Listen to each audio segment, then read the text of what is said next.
भैया आप सबका अपन बैसवारी की ओर से राम जोहार। हम भूखन भैया, हमारे साथ में बैठे हैं भैया अमलेश कुमार जी।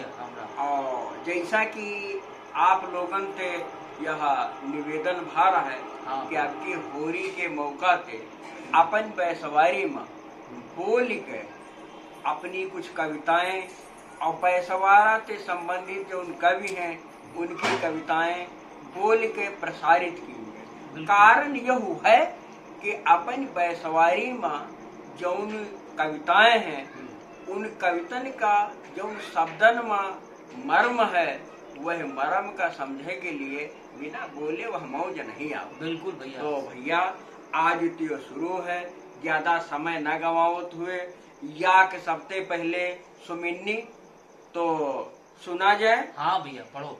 दीप सा जला करूं मैं सांसों के स्नेह से, वाह। और यथाशक्ति तम हरना ही मेरा काम हो। वाह वाह वाह। कष्ट भले आए सहन शक्ति मिलती रहे, और दुख में भी सहन सहन हंसने की शक्ति अविराम हो।